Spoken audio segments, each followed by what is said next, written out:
When you're 5 or 6, your mom probably told you not to talk to strangers. Don't go in vans. Don't go in white vans that says candy on it. If the if the if the ice cream truck guy says, don't, if your mom says don't go with the ice cream truck guy, don't go with the ice cream truck guy.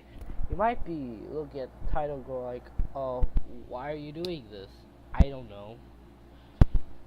So basically, probably a van to lure in kids would say free candy or free Wi-Fi or freaking free Pokemans. But let's say Michael Bay was driving that truck and it said good Transformers movie inside.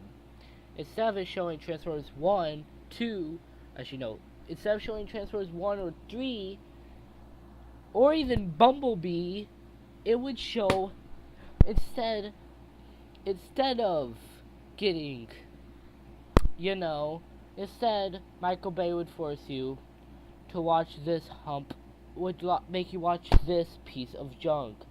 This almost ruined the Michael Bay Transformers movies for me. To be honest, I like these movies. Not this one. That one's trash. But I like Transformers 1. I like Transformers 2. And I really like Transformers 3. But 4 and 5 are the most weakest ones of the series. Today, I'll be talking about the most recently released Transformers movie, Transformers The Last Night. And do I really have to explain how this movie is freaking trash? Do I really have to explain it? You probably already heard that people hate this movie. I do too. The story is all over the place. I just don't like it. So let's start out. Spoilers ahead. I will have like a little timestamp here. No, I'm not gonna do that crap. This is not professional. This is a professional.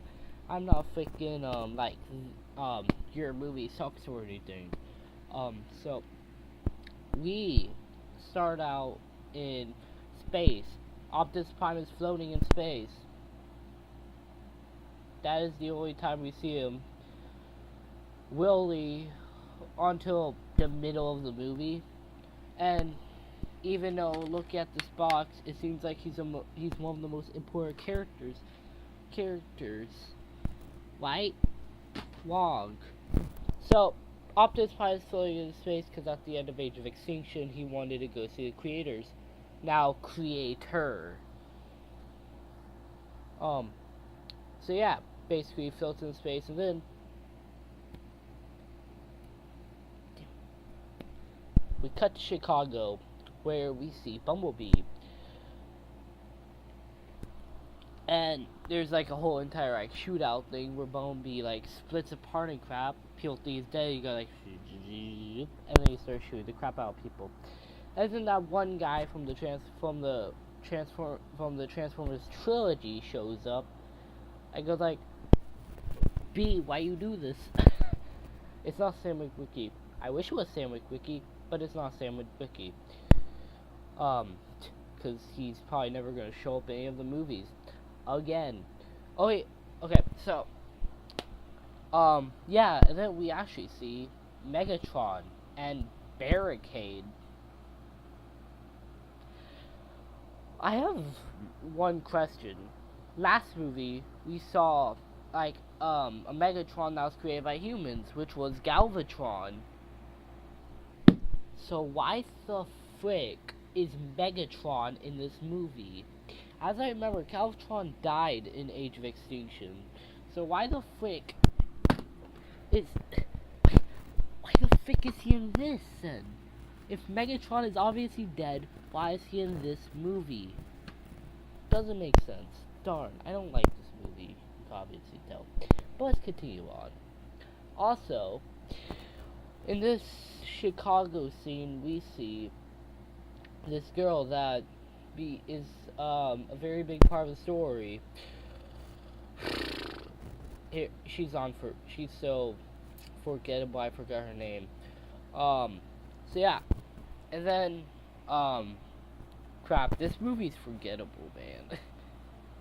Like, I can't really remember anything that happened in this movie because of how trash it is. So, um, God, I'm trying to remember. Damn. Okay, so I can't really think. But as I remember, we cut to the junkyard where we see Hound, which is the only time we see Hound in the whole movie.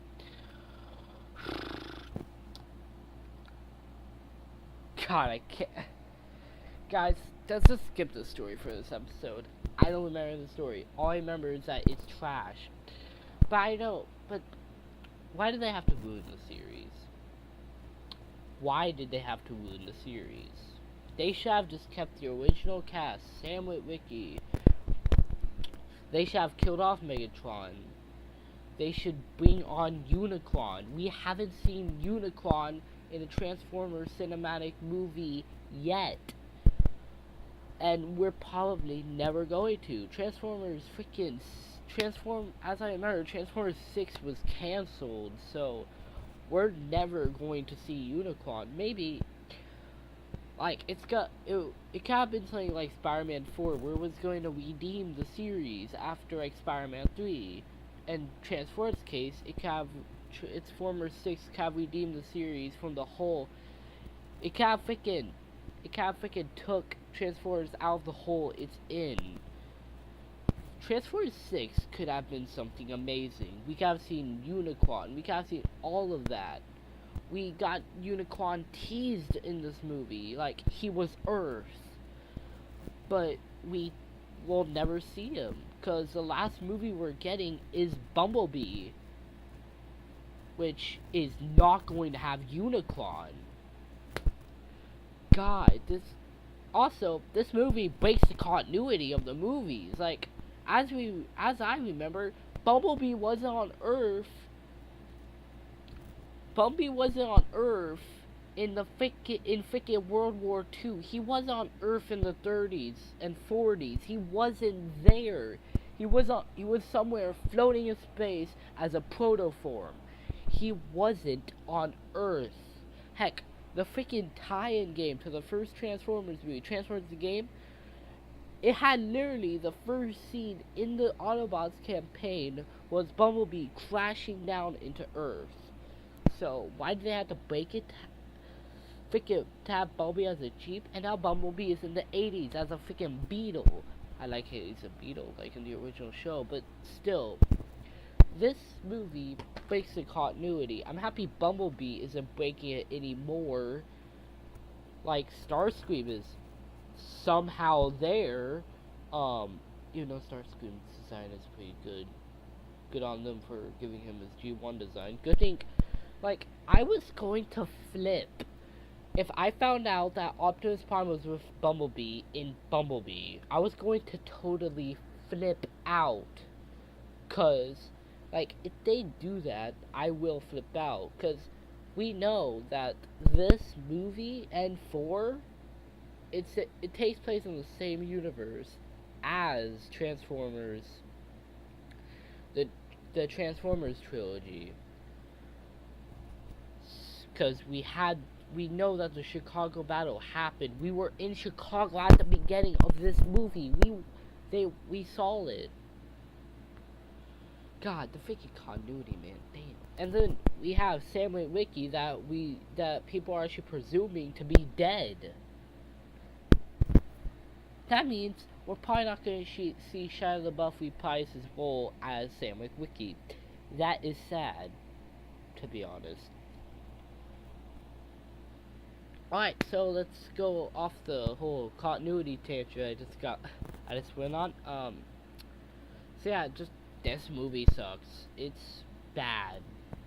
Like, it's probably, like, I watched this crap in HD, so I know it's bad for sure. I only watched the whole thing once. That's how much I didn't like it. Like, I never had a desire to rewatch this movie. Like, I just wanted to rewatch it once. But I couldn't, because of how freaking bad it is. God damn it. So that's my review of Transformers last night. Just pass it. It's not good. Hard pass. Actually, no, it's not a hard pass. It's a pretty easy pass because it's terrible. It's as terrible as the Star Wars prequels. I thought I would never say that about a Transformers movie. So before I sign off, Bumblebee, don't screw up.